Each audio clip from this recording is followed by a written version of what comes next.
Distracting. That one's on. Okay, you just need your, I don't know how to, Oh. I haven't put yours on. Over on. Oh, it's tight in here. Is that alright? Yeah. Alright. That alright? This is, it's like proper. Proper setup. Yeah, brilliant. Do you think we're a bit tight here? Do we put them out? Just a touch. It's a bit snug. Sat on top of them. Just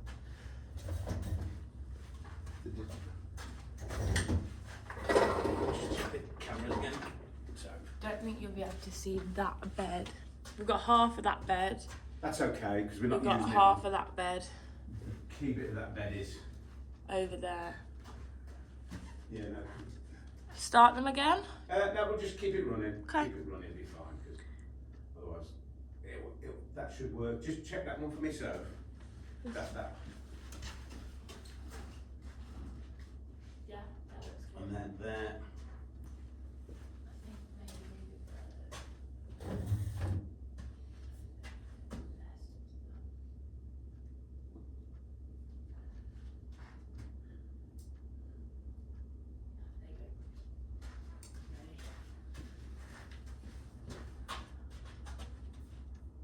Smile to the camera.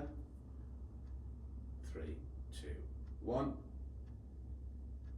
Hi, it's John here and Sophie. at Midlands Physio, and we've got some information for you guys around running and return to running. So I just want to give you a little bit of background as to why we put this together.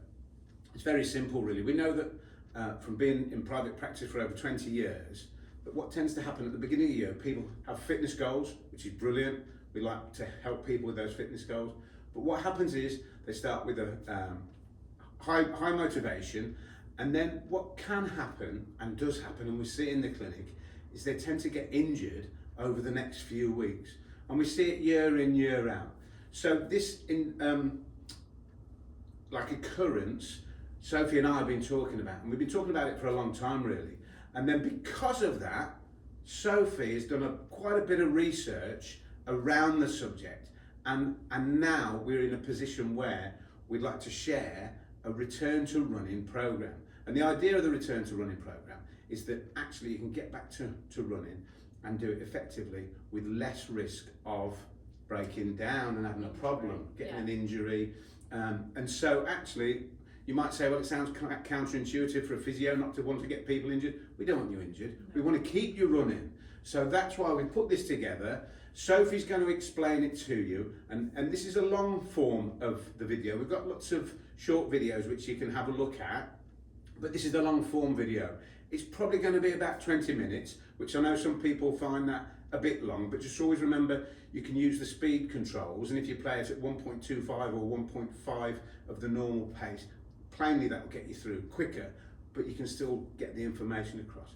So, Soph, you might have to explain what our return to running looks like. Okay, so our return to running program is a prehab program. So we're looking at post-injury, if you're at a good level, or no injury, bringing you back up to where you want to be, or your next goal. Like we said, New Year's resolutions. We don't want people getting injured to start with. We've identified a bit of a trend. People get injured at this time of year. We don't want that to happen. As much as we like seeing you, we don't want you to be injured for us to see you. So this is the return to running program. I've done a lot of research around how we test, how we measure, the best way to get you back, and everything around that. It's not just about running, it's also about the recovery, what we do in the gym. Runners just like to run, which we understand, but to keep you running as long as possible with the least amount of risk of injury, we need to do a little bit of work outside of pounding the pavements, okay? So we like to call that conditioning in here. People will say to us in the clinic, but John, I'm fit, I do X amount of miles a week. And that's right, that's absolutely fine. But it's the conditioning around the running that's gonna help you. Brilliant. So we'll hop into the presentation, have a little seat to start with. So why have we done that? We've just explained a little bit around why I've done all of this research, but we know one size doesn't fit all. So as much as this is a blanket return to running program, each and every one of you, we're going to have to look a little bit differently into what we do to get you as robust when you're running as possible. We've experienced so many failed return to running programs, people coming from elsewhere, people have done it themselves. Even before this research, we've sent people back running and it hasn't been as sustainable as we want it to be, but now I've got the research, we know we can do it for you. So, contents, obviously we've been through the introduction, we've got return to running treatment plan, return to running metrics, and our conclusions, what we want you to walk away with from this presentation, from this workshop. So, introduction, we want to facilitate a safe and effective return to running program for you with no injuries as much as we can control.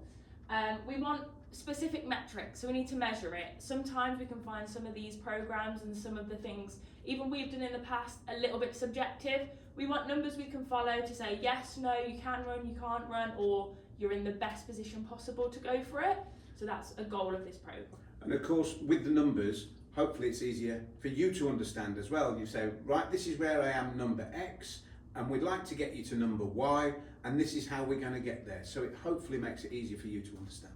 So it's measurable, that's what we want, measurable and successful return to running programs.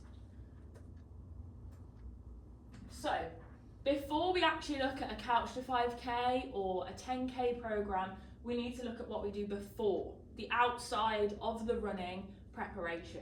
So this is lower limb muscle testing, which is looking at the strength from sort of hips down and where we need you to be as bulletproof when you're running away from injury, okay? Not actually bulletproof. Not actually bulletproof. That's not going to work. So, we've got something called a limb symmetry index, and that's what a lot of this program is based around. We need your left leg to be equal to your right leg in strength, endurance, balance, all of those aspects, okay? And that's what our testing is going to allow us to measure. We're going to be able to see which leg is your dominant, if you have one, if one's got a deficit, if you've had previous injuries, we're going to need to sort that out before we get you to run, because running is a single leg activity. You're stood still, you've got two legs on the floor, you're running, you're on a single leg. So we need them to be symmetrical, otherwise one's working harder than the other, okay? As well as the muscle testing, we've looked at some functional tests, okay? So muscle testing is more static. We need some dynamic tests as well. So things that we measure while you're moving, because running isn't static, you're moving, okay? So a Y balance test is really important to see your risk of injury. We've got a metric after you do this test. You can see me on this apparatus here. That can actually predict your risk of injury, which we can work out in the clinic for you and make sure we know where you're lacking. There's 3 points, each one of them is equally important to you running, but we have to measure your limb symmetry index as well to see versus left v right and all the planes of movement that you're going to be working on in this. Single hop test, you hop for 3, again LSI, limb symmetry index. All of these have different goals, so the static test is 85% limb symmetry index, this single leg hop test is 70%, however, we're aiming for 100. So we've got our basic, but if you want to be as strong as possible, we're aiming for left equals right, okay? So all of these are researched, all of the papers we've got, so we know that they're robust measures. We've just combined them all together and made our own program from that. Last dynamic test is a lateral step down, so you're on a step and you're stepping down, you can see me here, and we look at what other parts of your body do to compensate and keep you balanced. So what your hips doing, what your arms doing, what your core, and that produces a score. And we want that score to be as low as possible, no compensation, and it is just your core and your lower limbs that are getting you down off that step. So, when now looking after we've tested and we've got your baseline, we need to look at the different phases. So we've got week 1 to 3, 3 to 6, and 7+ of this running program, okay? So to start with, it's very simple. We just need to work on the metrics that we've seen are lower from your testing, improve that limb symmetry index, and want all of the following 3. So cardiovascular conditioning, 10 to 15 minutes, walking, cross training, static cycling, just getting the muscles used to working. For some of you that are experienced runners, we might skip this because you've already got the time on your legs, and if you've been off because of an injury and you're just coming back, we might need to do a little bit more than 10 to 15 minutes. However, the less experienced or someone that's been off with an injury for a long time, we're going to have to start from the base. So like I said, not one size fits all, it is all one for one, but we've just got a baseline here. Muscle activation exercises. So if you haven't ran or been off running for a while, we need to wake these muscles up. So glute bridges, planks, things like that, waking all the muscles up so when we do get you running, they're used to working. Last little thing, stretching and range of motion. That's one of the first thing that goes, and a lot of runners we see, they don't warm up and they don't cool down. So it's good to get that range of motion back into your routine, just so when we start upping the mileage, that's what we've got, a good range of motion, stretched out muscles, so we haven't got that extra risk of injury with tightness and things like that. And I think the other thing to remember is you may well be doing some or all of these, but also what we've got to think about is the order in which we do them and how we do them. You've probably come across lots of elements, if not all of the elements, but it's putting them in a structured way that's going to work for you. The building blocks. Sorry. It's okay. We need to build the building blocks properly, because then if we don't and you throw them all in at once, that's when we get overtraining and injuries. So all we're trying to do here is keep you out of our doors as much as possible.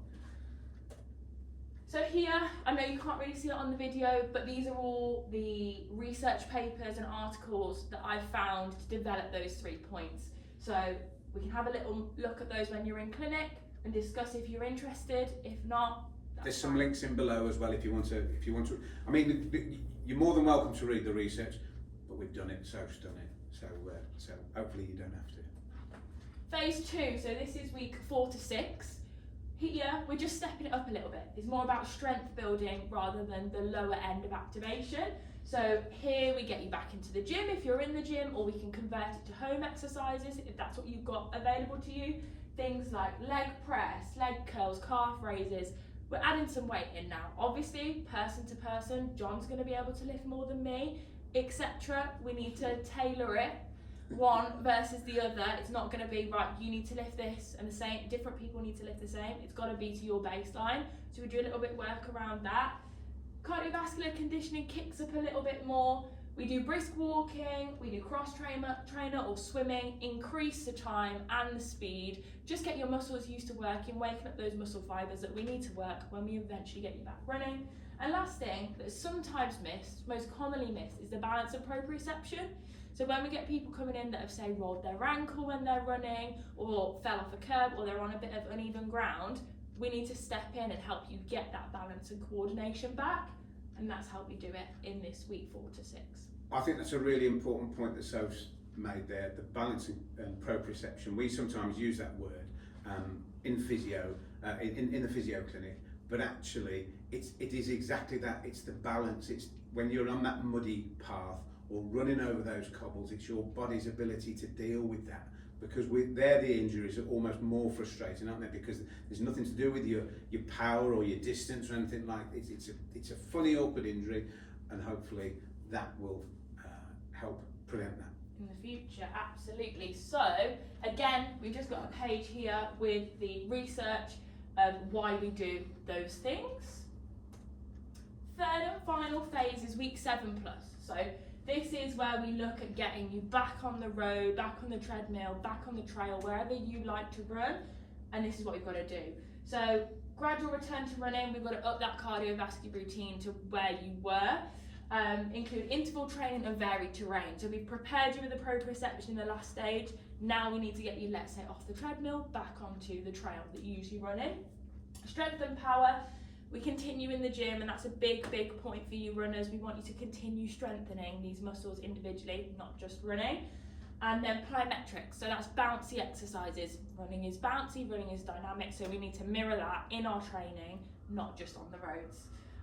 Monitoring and adjustments, we need to look at those metrics that we measured at the start, see if you've improved. We think you will have, we've given you the programs, and if we need to focus more on a calf raise or focus more on your core or your glutes, just at the end to make sure you're as robust as possible, and adjust the program on the feedback we've got from you. And that's the end really. 7+ weeks is the end of the prehab, let's say. Then we start kicking you up, getting you running. However, 7 weeks may be way too long for one person and way too short for another. So 7 weeks is our, like I said, one size fits all, stick the plaster on it. But it might take someone 12 weeks to get there, or 4 weeks, and that's absolutely fine. The research suggests there's no perfect time. We've just got to listen to your body, and that's something we've got to teach you as well, listening to your body, because that's another way to prevent injury. Again, we've got the research. This one's actually really important. Novice runners who progress their running distance more than 30% over a 2-week period are more vulnerable to distance-related injuries, more than people who increase their running by 10%. So we've also got to look, if you were running 2Ks and now you're all of a sudden running 10Ks, you're more likely to get a distance-related injury, so that's a tendinopathy, things like that, than if you just kicked it up 10%. So we need to measure that as well. We're not just going to say run, we need to measure that. We're saying little bit at a time. Now you probably know that, but we've got the research and we can help you build those segments bit at a time. And so there's a structure and you've got that understanding of it and you know what those increments are looking like. And should be. There's a certain amount of risk at increasing distance at any point. We just need to take the smallest amount of risk. So this is sort of our special sauce, I say, with our running program, is considerations before. So we've done all the training, we've done all the testing. These are just the little extras that are going to sort of polish what you've got going on and again prevent you injuring a little bit more. So things like backwards walking. When we run, we're going forward. How often do we run backwards? Never. But our posterior chain, so our glutes, hamstrings, calves, are so important when we're running. And we don't train them dynamically like running. So a backwards walking program, which we've got a 12-week program separate to our return to running program, is really good for strengthening those neuromuscular pathways, so your brain telling your posterior chain to wake up, and also increasing knee strength and your gait strength just by walking backwards on a treadmill. It's half an hour a week, an hour a week max, but it massively helps your body's ability to use the front and the back at the same time. And again, if you think about it, it's going to help your posture as well. We do everything going forward, like so said, we don't do anything going back, but actually by working the muscles on the back, we're going to start to get you more upright. Sorry. Perfect. So another thing that we massively see with a lot of runners, and this just isn't new runners, they're training in the wrong heart rate zones. So zone 1, me and John won't even be touching at the moment because we're just chatting, nothing. If we were to run down to the park, me and John probably would be hitting a little bit more than zone 1. So. But we want to be in zone 1 to the lower end of 3 as much as possible. People with watches and Garmin's, Apple Watches, any Fitbit that measures your heart rate, you can check this when you're running, and this is one of the biggest things I will always check on my patients when they come in. Obviously we do an objective assessment, but we don't see you running. This is almost our little way in to see what are you doing on your runs. If you're training too hard in this red and orange zone, 4 or 5, 80 to 100% of your max heart rate, those need to be saved for race day because you're using all your reserves up, you're starving your muscles of oxygen, they're working to their absolute max. That's where we get injured. So we need to avoid that as much as we can. To make you faster, we need to train you slower, which seems backwards, but it's about conditioning rather than you knowing, right, the last 6 runs I've run have been my fastest. You can't get a PB every time. You need to train in those zones 1 to 3. This key point, yeah, isn't it? Sorry. So this little graph, it's quite complicated, but I'll just run through it quickly. You can see the solid black line. We go ramp of progression, which is your zone 1 to 3. Then we hit a plateau. If you continue for a long time training at 4 to 5, you'll hit that dotted line. That's where your body fails to adapt. You haven't got the nutrients in your body to adapt up to the level you need that you're training at. That's when we get injury. However, the solid black line that goes up, that's adaptation. That's when you get faster. That's when your muscles condition and you're in the best position possible. We gain that in zone 1 to 3. So that proves, that graph, another piece of research, that if we get PB every time, you're actually going to overload. We want you to compensate. PB every time in your training runs. Yeah, in Not your training runs, not your competitions. Competitions, go for it. We want you to push. That's what we're here for. Yeah. But training runs, it can't be faster every time. This here is another example of that, and this is me. I play netball, so So it's it's not slightly all different. about you, you know. It is all about me. This is all about me. So this is me at netball, slightly different. However, it shows training versus competition. Okay, so this is my Apple Watch. It shows me my zones 1 to 5. Training on the right hand side is zone 1. For an hour and 8 minutes, I was in zone 1. For 41 seconds, I went into zone 2. That's how it should be. Competition, you can see, netball is in 15-minute quarters. For 2 quarters, I'm in zone 4 or 5. So that is, my heart is working its hardest, my muscles are working its hardest, we're building the lactic acid up. I am in that risk place for injury, but it's competition. So it's okay, because I've done the conditioning before and I didn't get injured. I'm still here. So that's just a good way. If you're looking at your watches, they all look pretty similar to that. You can just see what your heart rate is doing, and we'll help you track that as well. Slings. This is where John's going to get involved a little bit. We're going to test what he's up to. So a sling is where a band or a chain of muscles need to work together. And they're really, really important when running, because your 2 powerhouses, your upper body and your lower body, need to be connected in the middle. So it's this core, this sling that goes through. Think of it as a rope. We want, all to contract together. So we've got a posterior and an anterior sling, and we need them to work together for the maximal amount of acceleration when you're running, okay? So we're going to get John on the bed, and we're going to test his 2 slings, anterior and posterior. I'm going to explain a little bit about what's going on there while we're doing it, okay? What do you want me to do? You hop on this bed for me, John. So our anterior sling is our core into our adductors, okay? So we need you to be able to do sort of a half bicycle crunch and be resisted while you're doing it. So that's the perfect movement. What I'm going to do, perfect, 10 out of 10. What I'm going to do is resist John there. He might be great, and I might not be able to push him down. We haven't tried We this. haven't don't tried know. this. This is This is soon to first find time, out. Yeah, we'll all absolutely. So he needs to be able to activate all of that together, because if you think when you're running, that's what we need. So if you do that movement for me, John, and resist me there. Well done. So John's really strong in It's there, quite good actually, isn't but it? it's difficult. Now if we go the other side, so do other arm to other leg, this leg. Wrong one. Wrong. Well It's done. not bad, is it, actually? Very good there. So John's Oh, I'm quite old, you know. John's anterior sling is really, really good. So he would not have an issue with coordinated upper body strength when we're running and lower body strength at the front. Spin over for me, John. So now we need to test posterior sling at the back. What I need you to do is lift your opposite leg and your opposite arm up. Right. Perfect. I'm going to push you down. Yeah. Slightly weaker, I'd say, than your front. Yeah, I mean, it was harder. It was Give you that, harder. it was harder. I don't know if you guys can see this, so push this leg up and that arm, brilliant. Push. That's interesting, isn't it? It's a bit- Difficult. Yeah. Difficult. So John clearly is a pro, but you'll find Clearly. I don't think mine Clearly. would be that strong, because I know I need to work on my core. Should we give it a go? We can give it a go, Come on. absolutely.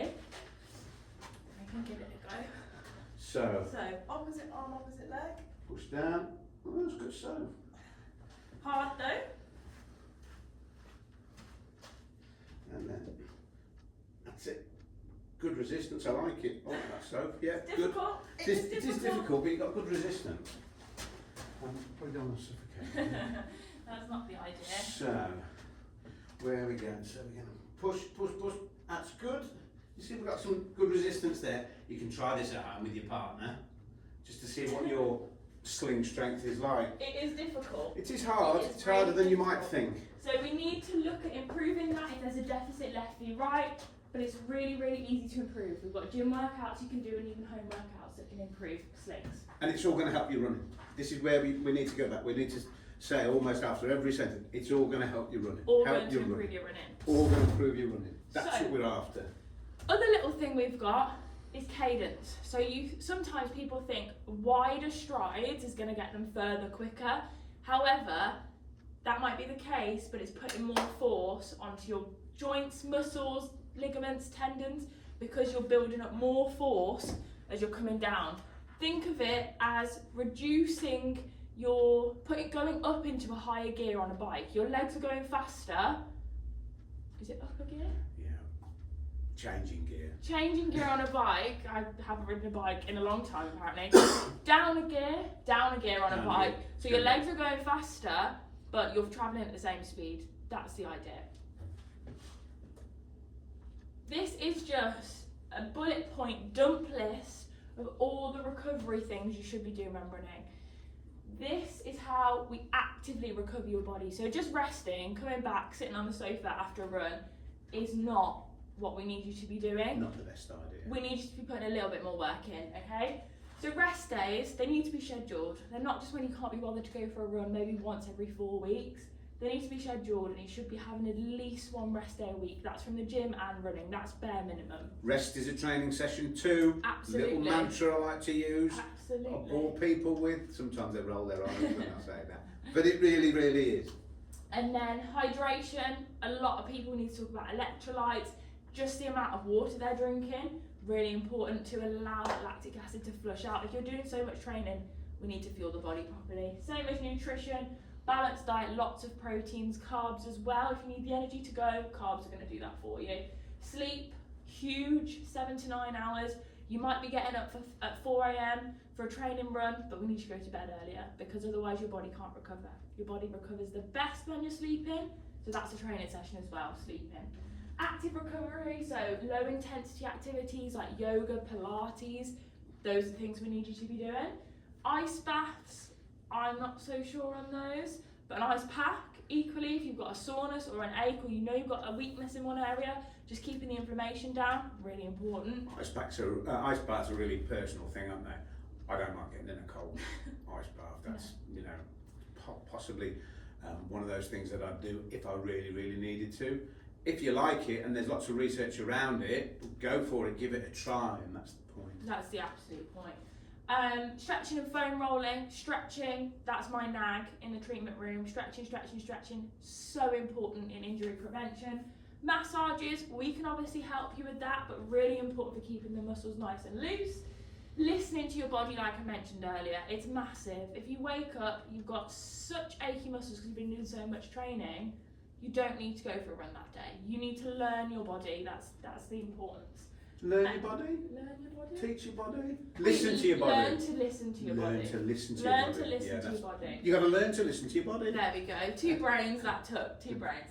So use recovery tools like compression garments, massages at home, which this is the one fits all. One doesn't fit all sort of thing, because some people we absolutely wouldn't recommend a percussion massager, one of the home massage guns, because we know that would do more damage than it's worth. But if we've got someone that has a little bit of experience with one or is really confident with one, we might do it for a certain muscle. Things like a compression garment, if you haven't got a chance to stretch and cool down after your run and you've got to drive to work, drive home from the track, a compression garment's better than nothing. So we've got to tailor it to what your training looks like and what your routine is. Considerations on how long you've been off, and this is really important. This is really key. Important. Less than 5 days, with 5 days being the max. So you haven't run for 5 days? Crack on. Carry on as you were. If you were running 10Ks, 2Ks, 1K, carry on as you were. You've not lost your fitness, you've not lost any conditioning, carry on. 6 to 28 days off. Say that again, so say that again. 6 to 28 days off. So that's less than a month. You need to return at 50% of what you were at. So if you're in a 10K, 5K, 2K, you need to go back at a 1K. That is the research, and we need to guide you. People roll their eyes, but you will get back to where you were. We just don't want any injuries to crop up, and we don't want, if you're recovering from an injury, that to pop back up as well. 4 to 8 weeks off, which can happen if you have an injury or you've just fallen out of love with running, been too busy, for example. 4 to 8 weeks, you need to go back to 33% of what you were running at. Any more than 8 weeks, we are starting sort of from the beginning, and we've got to take you through that. But 33% of where you're at 4 to 8 weeks. So that's 2 months. We can't tell you how many people that we see in this clinic who have taken that time off, can smash or have been able to smash out a run, and they try and do it again after time away. And that causes so many problems. And you really, really, really got to consider it, because it's so important. So important. So important. And our job is to nag. It's We're our job, very, so- very good naggers. This is one of the things That's that we why nag we the nag. most. That's why we nag. 100%. That's why we nag. So, some protocols that we use, just wrapping up now, we're actually talking about running. So we've had done all of that, and we haven't actually ran yet. So it shows how much behind the scenes goes on just to keep you running. But you've got to remember, we want you to run too. All this is to get you to run. It's And not be injured, so you don't have and to. not stop you running. We want you to run, but I know we haven't got you running yet. But this is why. Catch the 5k, great for beginners, amazing. I've done it, John's done it, when we're right at the start of our running journey. So important, Really good. but really good just to kick you off. If you've had 12 weeks off, we'll say catch the 5k. Catch That the it looks after you in every way possible. Catch the 5k. Medium mobility, so you've probably been off maybe 4 to 8 weeks and you were running sort of 10k's before. This is the program we'd use. All of these are research. This is an NHS one. And also we can work with your running programs. If you've got a coach, let's say, we could adapt what they're giving you. We need to work with you, like I said, one size fits all. But for the average medium mobility return to runner, this is what we need to do. It just shows you times and days you should be running over a 12-week period. And then more of a elite 10k for 40 to 50 minutes. We've got a training plan for that as well. All research again, this is a Runner's World 2018 one. We've got rest days scheduled, we've got intervals, cool downs, hill sprints, everything in here, recovery runs that we need to get you to that 10k in that 40 to 50 minutes. However, if you're coming to us and have never ran before, it's going to take us a little while to get you here, because like we said, we can't kick you up too quickly. Last little thing as our sort of parting conclusion, whatever the plan is, it has to be modified to your specifications, to you. One size doesn't fit all. You can see all these people, we've got marathon runners, we've got soldiers, we've got the more mature runners. We need to make sure it suits you. Me and John, if we didn't do any activity for the next 8 weeks, it would take us different times to get back to a 5k, a 10k, just because that's how the body works. And we need to really consider that. You need to really consider that when you're training and returning from running. But yes, that's our return to running program. And I think what we're saying here is that we want you running. Now, you may have a coach, you may be with a club, and we can work with that. We're not saying that we're because or instead of. I think if we got to get you running for the best running year ever, if we work together as your team, if you're Mo Farah, Mo's got his team around him. Now, again, as amateur athletes, we don't possibly have that facility, but if we're here as your physio to help you guide you through this, with your coach, with your team, that's what we're here for. So there's lots of considerations there. It's a real good bit of information there. Hopefully we haven't gone on too much or kind of bored you too much. Absolutely. But if you're here at the end of the video, really appreciate you Yeah, listening. thank you. But there's some good info, so if you require any information, honestly, just pick up the phone, Let us send know. us an email. We'll get back to you and can start that dialogue. So, as I said, hope that's helped. Thanks, Soph. That's honestly, it's such good info that we've That's been able okay. to share with you, and hope that helps for your best running year ever. Absolutely. Bro. Bye. And that's a wrap.